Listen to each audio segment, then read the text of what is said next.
कृष्ण शरणम मम। नंद यशोदा इस प्रकार लाला की याद में डूबे रहते, आंसू बहाते रहते और परस्पर आश्वासन देते लेते रहते थे। यशोदा जी आंगन में बैठे हुए नंद को उलाहना दे रही है। आप ही के कारण लाला व्रत छोड़ गया है।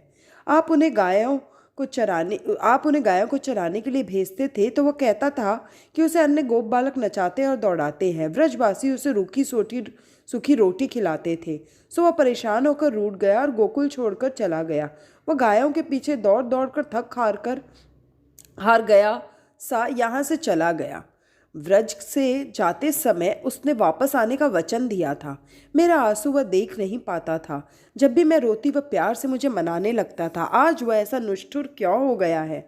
मथुरा के लोगों ने कुछ जादू टोना कर दिया होगा। मैंने सुना है कि मेरा लाला मथुरा का राजा बन गया है। इस समाचार से मुझे बड़ा आनंद हुआ, किंतु तुम उसे गायों के पीछे दौड़ाते रहते थे, उसी कारण से वह मुझे मिलने तक नहीं आ रहा। और यशोदा रोने लगी। नंद जी ने कहा, मैंने कब भेजा था उसे गाय चराने के लिए? वही कहता था कि वह गायों की सेवा के लिए ही जन्मा है। उसे गायों के बिना चैन नहीं आता था।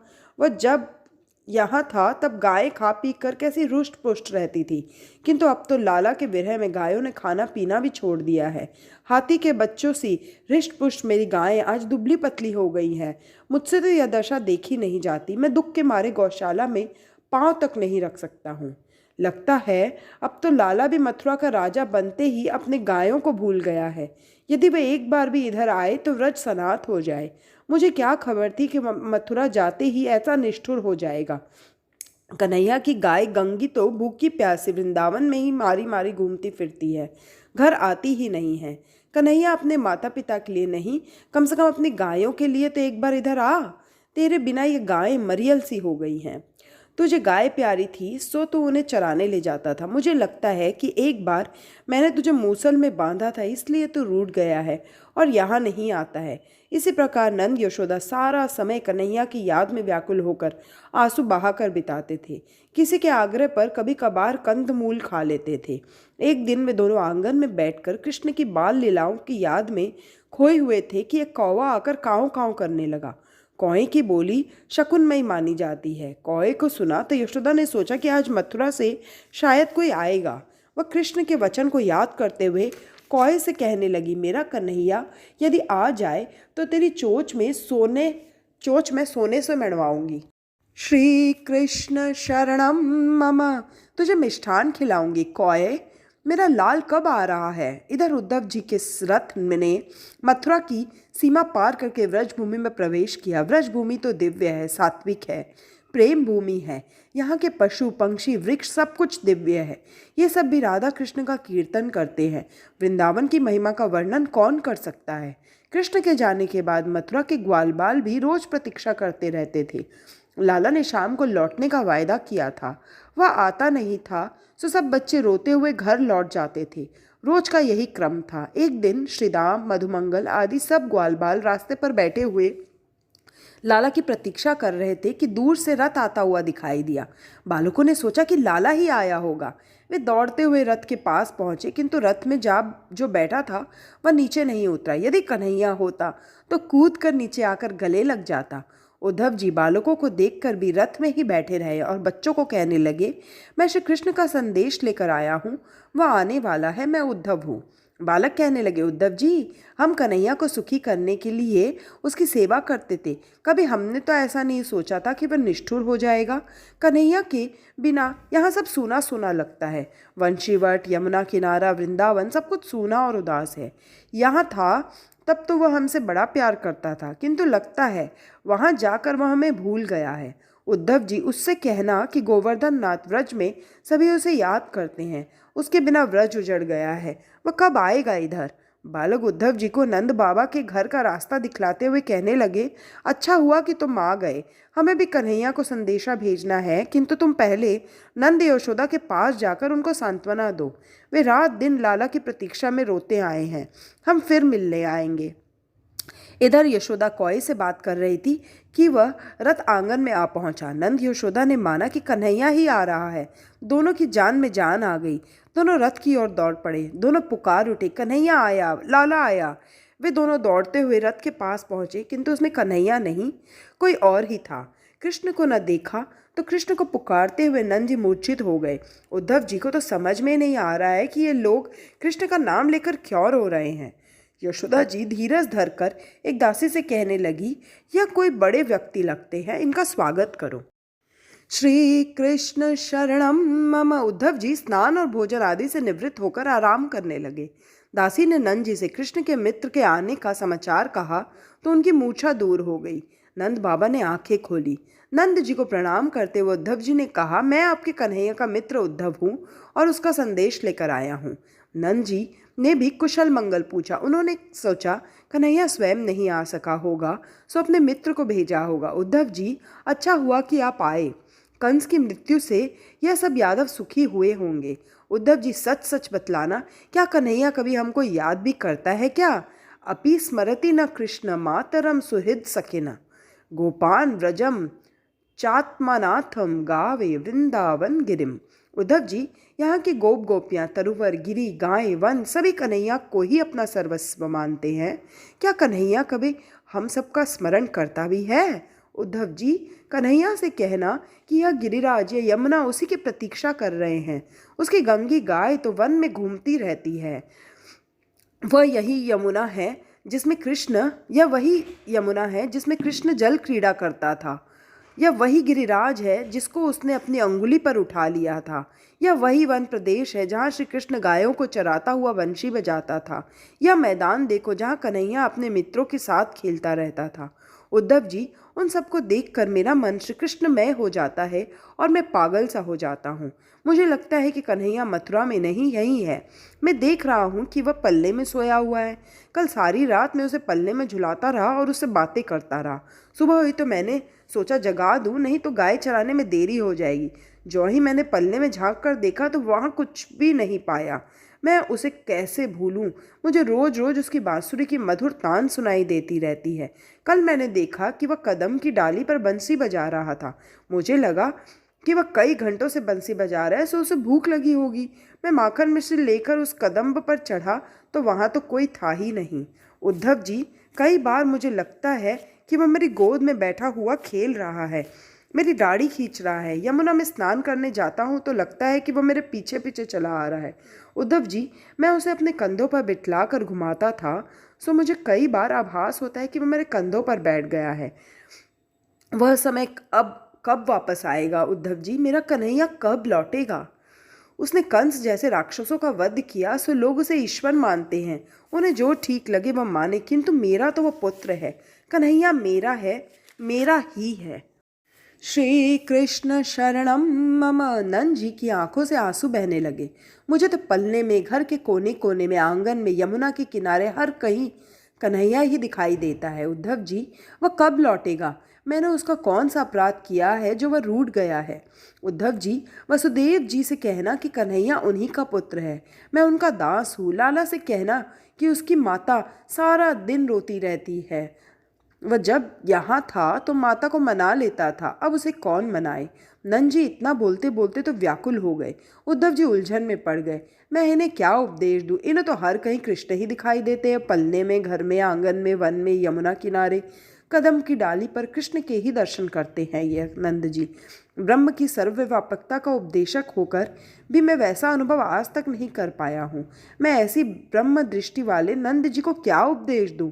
उन्होंने नंद जी से कहा, बाबा धन्य है आप, आपका जीवन सफल हो गया, आप कृष्णमय हो चुके हैं। इतने में वहाँ यशोदा जी आ पहुंची। उद्धव जी, सच सच बताओ कि मेरा लाला कुशल से तो है ना? वह खाने के समय बड़ी जिद करता था। वह कहीं दुबला तो नहीं हो गया है ना? क्या वह आनंद में तो है? कभी वह मुझे याद भी करता है क्या? वहाँ उसे कौन मनाता होगा? गोकुल में था तब तो वह मेरे आंसू देख नहीं सकता था, वह मुझे मना लेता था। जब मैं यमुना जी जाती हूँ तो उसका श्याम रंग कन्हैया की याद दिला देता है। मुझे लगता है कि अभी वह यमुना जी के जल में से बाहर निकलकर मेरी गोद में आ बैठा है। उससे पूछना कि उसकी माता ने ऐसा कौन सा अपराध किया है कि वह यहाँ आने का नाम तक नहीं ले रहा है। मैंने उसे एक बार मूसल से के साथ बांधा था, इसलिए तो वह नहीं रूठा है। वह कभी मुझे याद भी करता है क्या? मैं उसकी माता तो हूँ नहीं, उसकी माता तो देवकी है। देवकी से कहना कि सेविका की आवश्यकता हो तो मुझे बुला ले। कृष्ण विरह में हम मरे जा रहे हैं। वह जहाँ हो वहाँ हमें ले चलो। हमें वहाँ ले चलोगे तो भगवान तुम्हारा कल्याण करेंगे। मैं नारायण से प्रार्थना करती हूँ कि कन्हैया चाहे यहाँ न आए, किंतु जहाँ भी रहे सुखी रहे। उद्धव जी ने कहा, माता जी, श्री कृष्ण तुम सबको बार बार याद करते हैं। वे स्वयं यहाँ आने वाले थे, किंतु मथुरा का शासन उन्होंने संभाला है, सो उन्हें अवकाश ही नहीं मिलता है। मुझसे कहा मैं मथुरा में आकर इस कारोबार में डूब गया हूँ, तो माता को मेरा कुशल मंगल दे आ। नंद यशोदा का कृष्ण प्रेम देखकर उद्धव जी का आधा अभिमान तो हवा हो गया। जो व्यक्ति पलने में, घर में, आंगन में, वृक्षों पर, वन में हर कहीं कृष्ण को ही देख रहा हो, उसे ब्रह्म की व्याकुलता का कोरा उपदेश देख कैसे दूं?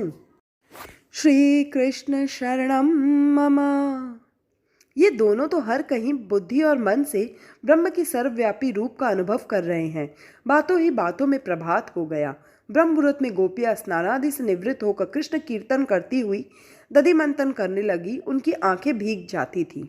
उद्धव जी यशोदा जी से अनुज्ञा लेकर यमुना किनारे चलने लगे।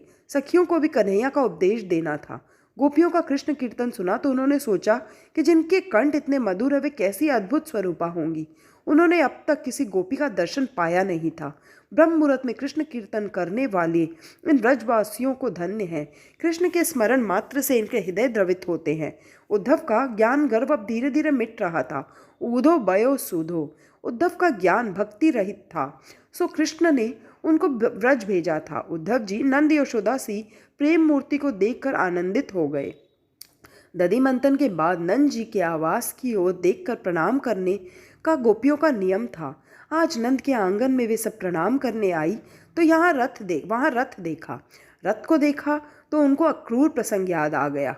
हमारे कन्हैया को ले जाने वाला अक्रूर लगता है फिर आया है। क्यों आया होगा वह? विरह व्याकुलता ललिता कृष्ण का नाम रटती जा रही थी तो विशाला ने कहा, अरे कृष्ण तो स्वार्थी और कपटी था। राजा बनते ही हम सबको भूल गया। अब मन लगाकर घर के काम काज करने हैं। ललिता ने कहा, मैं कृष्ण को ज्यों ज्यों भूलने का प्रयत्न करती हूँ वे उतने ही याद आ जाते हैं। कल मैं कुएं पर जल भरने गई थी तो बांसुरी का सुर सुनाई दिया। मैंने उधर उधर देखा तो पाया कि लाला वृक्ष की डाली पर बैठा हुआ बांसुरी बजा रहा है। मैं लाला के दर्शन से ऐसी बावरी हो गई कि घड़े को रस्सी से बांधने के बदले मैंने अपने बच्चे को बांधकर कुएं में उतार दिया। लाला ने यह देखा तो वह कूद कर आया, बच्चे को बाहर निकाला और मुझे उलाहना देने लगा। वह मुझे घर तक पहुंचा गया। मैं उसे कैसे भूल सकती हूँ? एक अन्य गोपी कहने लगी, लोग चाहे कुछ भी कहे, किंतु मुझे तो कृष्ण यहीं दिखाई देता है। वह मथुरा गया ही नहीं। कल सायंकाल को जल भरने यमुना जी जाना पड़ा। अंधेरा होने को आया था और मैं डर रही थी कि घड़ा उसने मेरे सर पर रख दिया और बातें करता हुआ घर तक छोड़ गया। वह कहता था कि वह यहाँ व्रज में ही रहता है। मुझे उसकी बातें बार बार याद आती है। मैं उसका स्वरूप भूल नहीं सकती। उसके साथ बातें किए बिना चैन ही नहीं आता है मुझे। बड़े बड़े साधु और योगी जन समाधि लगाकर संसार को भूलने का भगीरथ प्रयास करते हैं, फिर भी उन्हें सफलता नहीं मिलती। श्री कृष्ण शरणम मम। उनकी वृत्ति प्रभुमय नहीं हो पाती है तो इधर ये गोपियां प्रयत्न करने पर भी संसार को याद नहीं रख सकती हैं। एक पल भी कन्हैया को भुला नहीं पाती। प्रभु को भूलने का प्रयत्न में निष्फल रहती हैं। हर किसी वस्तु का अभाव अनुभव किया जा सकता है, किंतु आत्मा का नहीं। श्री कृष्ण गोपियों की आत्मा है, सो उन्हें कैसे भुला सकती हैं? गोपियां इस प्रकार कृष्ण के विषय में बातें कर रही थी कि उद्धव स्नानादि से निवृत्त होकर भगवान द्वारा दिए गए पीताम्बर और वैजंती माला धारण करके आए। गोपियों ने उनको प्रणाम किया तो उद्धव जी ने अपना परिचय देते हुए कहा, मैं तुम्हारे मथुरावासी श्री कृष्ण का अंतरंग सखा उद्धव हूँ और तुम्हारे लिए उनका संदेश लेकर आया हूँ। गोपियों ने कहा, तुम थोथे पंडित ही हो। क्या श्री कृष्ण केवल मथुरा में ही बसते हैं? वे तो सर्वत्र हैं। तुम्हें मात्र मथुरा में ही भगवान दिखाई देते हैं और हमको तो यहाँ के कण कण में उनका दर्शन हो रहा है। वहाँ देखो, कदम के वृक्ष पर बैठा हुआ कन्हैया बांसुरी बजा रहा है। क्या तुम्हें दिखाई नहीं देता, सुनाई नहीं देता? उद्धव जी, यदि तुम्हें श्री कृष्ण से साक्षात्कार हुआ होता तो तुम उन्हें वहाँ छोड़ यहाँ आए ही नहीं होते, अथवा तुम्हें यहाँ भी श्री कृष्ण के दर्शन हुए होते। दान, व्रत, तप, होम, जप, वेदाध्ययन, ध्यान, धारणा, समाधि तथा कल्याण के अन्य सभी साधनों से ईश्वर के से साक्षात्कार करने का ही प्रयत्न करना चाहिए। ये सब साधन भगवान की प्राप्ति के ही हैं। इन गोपियों ने तो जप तप आदि किए बिना ही केवल प्रेम भक्ति से भगवान को पा लिया है। उन्होंने अनायास ही सब कुछ पा लिया है। दान, जप, तप, व्रत आदि तो मन को ईश्वर में एकाग्र करने के हेतु ही है। यदि इन साधनों के प्रयोग के बाद भी मन ईश्वर से न जा लगे तो सब कुछ व्यर्थ ही रहेगा। उद्धव ने गोपियों को व्यापक निर्गुण ब्रह्म का उपदेश देने का विचार किया। वे कहने लगे, निर्गुण ब्रह्म की उपासना करो। गोपियों ने कहा, उद्धव जी, जो आनंद प्रभु ने दिया है वह आनंद तुम्हारा कोरा ज्ञान नहीं दे सकता। हम कृष्ण के जाप के सिवाय और कुछ भी करना नहीं जानती। हम तो गांव की अनपढ़ गोपियां हैं। अपना सगुण निर्गुण ब्रह्म का विवेक तुम्हें मुबारक हो। हम तो कृष्ण प्रेम में ही तन्मय रहती हैं, तो वह हमें प्रत्यक्ष दर्शन देता रहता है। तुम्हारे उस निर्गुण ब्रह्म की आराधना के हेतु हम मन चित्त कहाँ से लाए? अपना जो चित्त था वह तो कान्हा ने चुरा लिया है। श्री कृष्ण शरणम मम, चित चैन नहीं चित चोर चुरायो है। उद्धव जी, भगवान ने कोई 10-20 मन तो बनाए नहीं हैं, और जो एक था वह तो श्याम सुंदर उड़ा ले गया है। अब तुम्हारे निर्गुण ब्रह्म की उपासना कौन से मन से करे? ऊदो मन न भये 10-20, एक हतो सो गयो श्याम संग को आराधे ईश। इंद्रिय शिथिल बही के शब बिनु, जो देही बिनु शीश। आशा लागी रहित तन श्वासा, जीव ही कोटि बरीस। तुम सो सखा श्याम सुंदर के, सकल जोग के ईस। सूर हमारे नंद नंदन, बिनु और नहीं जगदीश। उद्धव जी, उस नंद नंदन के सिवाय अपना अन्य कोई ईश्वर नहीं है। वही हमारा सर्वस्व है। उद्धव जी, उस कृष्ण की बातें ही जाने दीजिए। उस कपटी काले कन्हैया की मित्रता हमें नहीं चाहिए। उसने तो हमारा कलेजा कुरेद दिया है। भक्त कवि दयाराम कहते हैं, काल ज्यों कोर्यू ते कोनो कहिए जीरे, वेरी जो होए तो बढ़ता रे फाविये। प्राण थी प्यारी ये ने लहिए, सोडनो धाव मारियो स्नेही शामलिए। किया राजा ने रावे जइये जीरे, कल न पड़े काई पेर न सूझे। रात दिवस खेला रहिए जीरे, कोई वस्तु माँ क्षण चित न चोटे। अलबली आवे बैठे है जीरे, दयाना प्रीतम जी न जई येट लूँ। तो कहे जो, क्या सुधी दुख सहिए जीरे। श्याम ने अपने हृदय में ही घाव किया है, और फिर भी उसको भुलाना, उसकी उपेक्षा करना हमारे लिए अशक्य है। दुरत्यय जस्त कतार्थ। उद्धव, और तो हम क्या कहें? हम क्या कहें? सबसे पहले श्री कृष्ण का दर्शन हमने नंद महोत्सव के दिन किया था, और तब से उन्होंने ऐसा जादू डाला कि हम उनकी ही हो गई। उद्धव जी, अब इस हृदय में किसी और के लिए स्थान ही नहीं है ही नहीं। चलते फिरते जागते सोते विचार में सपने में उस श्याम की ही मूर्ति हृदय में समाई रहती है। नाहिन रयो हिय में ठोर, नंद नंदन अछत कैसे आनिए और तोर। चलत चितवन दिवस जागत, स्वप्न सोवत रात। हृदय ते यह वह श्याम मूर्ति छिन्न इत जात। श्याम घात स रोज आनंद ललित गति मृदुहास। सूर ऐसे रूप कारण, मरत लोचन प्यास। श्री कृष्ण शरणम मम। उद्धव जी, कृष्ण ने हमें रास लीला के महानंद का अनुभव कराया और अब बिसार दिया। ऐसे निष्ठुर क्यों हो गए हैं वे? उद्धव जी, नहीं, ऐसा नहीं है। मेरे स्वामी तुम सभी को बहुत याद करते रहते हैं। गोपियों ने कहा, उद्धव जी, तुम्हें यदि श्री कृष्ण के मूल स्वरूप का ज्ञान होता तो तुम यहाँ आए ही नहीं होते। तुम्हें ब्रह्म ज्ञान की बातों ने भरमा दिया है। जो उनके असली रूप का दर्शन कर पाया है वह उनको कभी छोड़ नहीं सकता है। तुम्हें वे छोड़कर आए हो सो लगता है कि तुमने उन्हें पहचाना ही नहीं है। हे उद्धव, तुम किसका संदेशा लेकर आए हो? इस अनाथ व्रज को वे कब सनाथ करेंगे? गोपियां पागल सी होकर प्रलाप करने लगी। वृक्षों में श्री कृष्ण का रूप निहार कर वृक्षों को आलिंगन देने लगी। ये रहे मेरे श्री कृष्ण।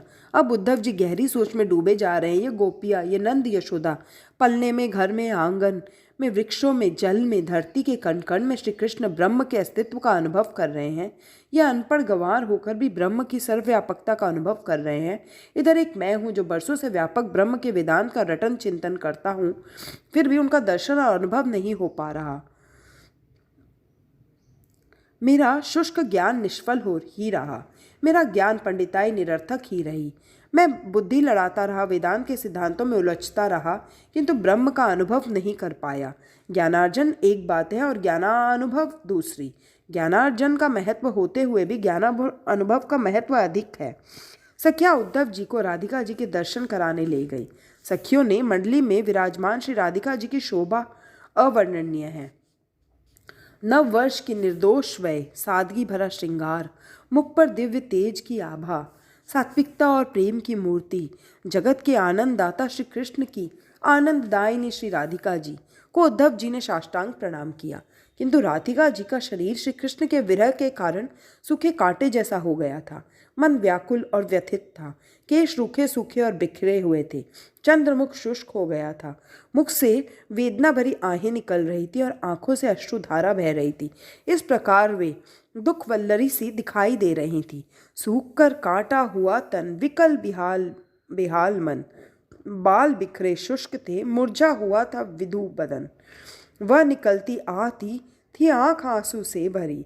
वसन अस्त व्यस्त थे, थी दुखलता पूरी हरी। श्री कृष्ण शरणम मम। श्री राधा जी उद्धव जी से पूछने लगी, तुम कौन से श्री कृष्ण का संदेशा लाए हो? मेरे श्री कृष्ण तो यही हैं। मैं वियोगिनी नहीं हूँ। अंतर की संयोगिता राधा श्री कृष्ण के चिंतन में लीन हो गई। उद्धव जी ने फिर वर्णन किया और कहा, मैं मथुरा से आया हूँ, श्री कृष्ण यहाँ आने वाले हैं। श्री राधा जी ने कहा, क्या तुम मेरे स्वामी का संदेश लेकर आए हो? किंतु उस संदेश से मुझे कोई शांति नहीं मिलेगी। विरहिणी के दुख को कौन समझ पाएगा? राम बाण लाग गया होए तो जाने। मुझे शांति दे सके ऐसा कोई शास्त्र मंत्र या ज्ञान जगत में नहीं है। मैं तो प्रतिक्षण श्री कृष्ण का भजन, ध्यान और दर्शन कर रही हूँ। राधा जी की कातर दशा देखकर सभी गोपियाँ, वृक्ष वेलियाँ, फल कलियाँ, पशु पक्षी रोने लगे। राधा जी के दिव्य प्रेम ने उद्धव जी को भी रुला दिया।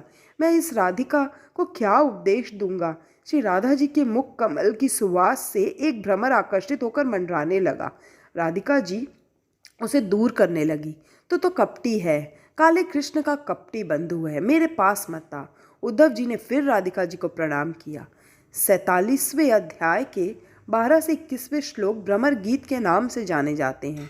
भ्रमर गीत में वैसे तो राधिका जी भ्रमर को उलाहना देती है, किंतु उसका लक्ष्य तो उद्धव जी और साथ साथ श्री कृष्ण को भी सुनाया है।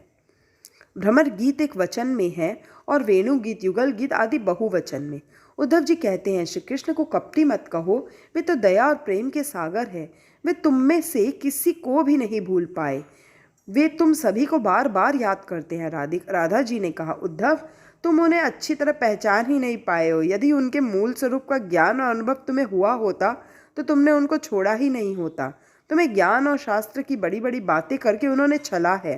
तुम्हारे शुद्ध ज्ञान से इस शुद्ध प्रेम की भूमि को क्या लेना देना है? योग चर्चा यहाँ अप्रस्तुत है। प्रेम राज्य में एक ही प्रियतम का शासन होता है। अपना तो ज्ञान, शास्त्र, कर्म, धर्म सब कुछ श्री कृष्ण ही है। अपनी सांस तक श्री कृष्णमयी है। तो फिर तुम्हारे ज्ञान को हम कहाँ स्थान देंगे? इस प्रेम की भूमि में तुम प्रेम की बात कर सकते हो, शुष्क ज्ञान की नहीं। उद्धव जी ने कहा, मैं तो मथुरावासी श्री कृष्ण का संदेशा लेकर आया हूँ कि वे तुम्हें भूले नहीं हैं, तुम्हें और तुम्हारे प्रेम को बार बार याद करते हैं। श्री राधा जी ने कहा, उद्धव जी तुम यह क्या कह रहे हो?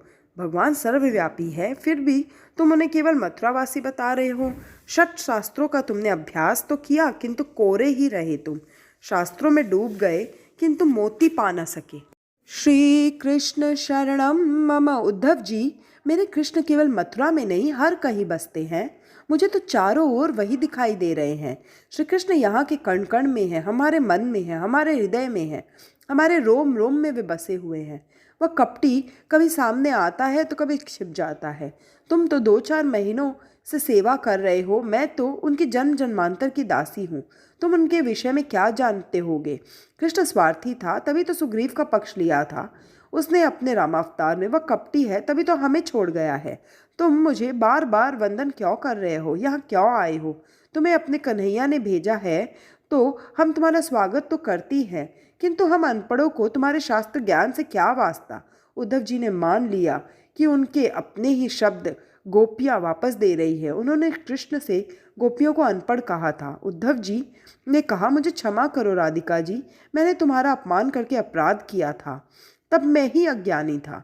राधा कृष्ण मिलन अभिन्न है, यह आज मैंने प्रत्यक्ष देखा है। बिना राधे कृष्ण आधे। राधा जी ने कहा, उद्धव जी, मैं और कृष्ण अभिन्न हैं, तुम क्या चाहते हो? हमारे अतिथि होने के नाते तुम्हारी इच्छा पूर्ण करना हमारा कर्तव्य है। उद्धव जी ने कहा, मेरी बुद्धि ज्ञान के अभिमान से कुंठित और कठोर हो गई है। ज्ञान ने मुझे जड़ शुष्क बना दिया है। मुझे तुम प्रेम लक्षणा भक्ति का दान करो। राधा जी ने उद्धव जी की इच्छा पूर्ण की। उनको प्रेम लक्षणा भक्ति का ज्ञान मिला। गोपियाँ बाहर और भीतर श्री कृष्ण के अस्तित्व का अनुभव कर रही हैं। राधा जी ने बांसुरी बजाई तो राधे गोविंद की सुरीली तान बह चली। गोपियाँ भी श्री कृष्ण कीर्तन में लीन हो गईं। गोपियों की भाव विवलता को देखकर कृष्ण भी मथुरा से दौड़ते हुए आ पहुँचे। सखियों की मंडली में राधिका जी के साथ विराजमान हुए। गोपिया और उद्धव जी ने राधा कृष्ण के मनोहर स्वरूप का दर्शन किया। उन्हें अब यह भी ज्ञान नहीं है कि वे कौन है, कहाँ से क्यों आए हैं। उद्धव जी का ज्ञानाभिमान निर्मूल हो गया। वे 2-4 दिनों के लिए गोकुल गए थे, किंतु वहाँ 6 महीने बीत गए। उनको विश्वास हो गया कि कृष्ण गोपियों से दूर भी नहीं है और भिन्न भी नहीं। जब वे गोपियाँ कृष्ण कीर्तन करती हैं, वे मथुरा में आ जाते हैं। उद्धव जी, एक प्रसंग सुनाऊं? एक बार कन्हैया अपने मित्रों के साथ आंख मिचौनी खेल रहा था। श्रीदामा ढूंढ रहा था। पहले कन्हैया इस कुंड में छुप गया और फिर भागता हुआ मेरे घर आकर कहने लगा, मुझे कहीं छिपा दे, नहीं तो श्रीदामा मुझे घोड़ा बनाएगा। श्री कृष्ण शरणम मम। मैंने उसे अपनी गोद में छिपाकर आंचल उड़ा दिया। अब जब भी मैं सोने जाती हूँ तो लगता है कि कन्हैया मेरी गोद में छिपा हुआ है और मैं पागल सी हो जाती हूँ। भगवान की लीला कथा सुनते सुनते उद्धव जी की आंखों से आंसू छलक आते हैं। वे गोपियाँ धन्य हैं जो प्रतिक्षण ब्रह्म का अनुभव कर पाती हैं। कृष्ण गोपियों से कहते हैं, गोलोक धाम में हमारा नित्य संबंध है, हम वियोगी हो नहीं सकते। ज्ञाना दृष्टि से देखे तो मैं यहाँ हूँ, सर्वत्र हूँ, तुम्हारे साथ ही हूँ। मैंने विरह का दान इसलिए तुम्हें दिया कि तुम हमेशा मेरे स्वरूप का ध्यान और स्मरण करती रहो। मेरा दुरत्व ही तुम्हें मेरा ध्यान करा रहा है। विरह अवस्था में चित्त प्रियपात्र में एकाग्र हो जाता है और उसी का ध्यान स्मरण करता रहता है। विरह अवस्था में प्रियपात्र का सतत सानिध्य अनुभूत होता है। मेरा तुम अविरत ध्यान करती रहो, इसलिए मैंने तुम्हें विरह दिया है। संयोगावस्था में चक्षु दर्शन होता है, वियोगावस्था में मनोदर्शन। वियोग तो एक विशिष्ट प्रकार का योग ही है। पति कहीं बाहर गया हुआ हो तो पत्नी बड़ी लगन से उसी का ध्यान धरती रहती है। गोपियों को विशिष्ट योग का दान करने के लिए ही भगवान ने वियोग दिया। हम विभक्त हो ही नहीं सकते। मैं तुम्हारे समीप हूँ, तुम मेरे स्वरूप को याद करते रहना। तुम तो गोलोक की नित्य सिद्ध्या गोपियाँ हो। गोपियों को भी उद्धव जी के साथ रहने से ज्ञान लाभ हुआ। उनकी भक्ति ज्ञान के कारण दिव्य बन गई। विरह अवस्था में वे मानने लगी श्री कृष्ण तत्व तो उनके निकट ही हैं। प्रेम लक्षणा भक्ति 5वां पुरुषार्थ है। भक्ति अभेद सिद्ध करती है, ज्ञान भी अभेद सिद्ध करता है, किंतु ज्ञान की तुलना में भक्ति मार्ग अधिक सरल है। प्रभु से कहा, तुम मेरे नहीं, मैं तुम्हारा हूँ। समुद्र की तरंग हो सकती है, तरंग का समुद्र नहीं। नंद बाबा, यशोदा जी, राधा जी तथा अन्य गोपियों के तीव्र कृष्ण प्रेम को प्रत्यक्ष देखकर उद्धव जी का ज्ञानाभिमान जलकर खाक हो गया। उन्हें स्पष्टतः ज्ञान हो गया कि प्रेम भक्ति के बिना ज्ञान निरर्थक है, प्रेम ज्ञान से श्रेष्ठ है। गोकुल छोड़ने की इच्छा ही नहीं हो रही थी उद्धव जी की। वे आए थे गोपियों के गुरु बनने, किंतु उन्हीं के शिष्य बन गए। अब तो वे भगवान से मात्र प्रेम रक्षणा भक्ति ही मांगने की सोचने लगे, जिन्हें महान मुनि भी नहीं पा सकते। ऐसे भगवान को गोपियों ने सहज ही पा लिया है। मैं उनके चरण रज से स्नान कर लूं कि जिससे अगले जन्म में चाहे मनुष्य न हो, किंतु वृंदावन की लता, पशु, पक्षी कुछ भी बनने का लाभ मिल सके। ऐसा होने पर भी मैं कृतार्थ हो जाऊंगा। श्री कृष्ण शरणम मम। गोपियों के सत्संग से उद्धव जी को ज्ञानोत्तर प्रेम लक्षणा भक्ति का प्रत्यक्ष दर्शन हुआ। उन्होंने सभी गोपियों की चरण रज अपने मस्तक पर चढ़ाई, सभी को वंदन किया। कृष्ण विरही जीव का वर्तन और व्यवहार कैसा होना चाहिए, उसका आदर्श इन गोपियों ने जगत के समक्ष रखा है। धन्य है उन व्रजवासी नर नारियों को। उद्धव जी ने अब मथुरा जाने की अनुज्ञा मांगी। राधा जी से कहा, उद्धव जी, कृष्ण से कहना कि वे शीघ्र ही यहाँ आकर गोकुल को सनात करें। कृष्ण के लिए कुछ भेंट भी उन्होंने दी।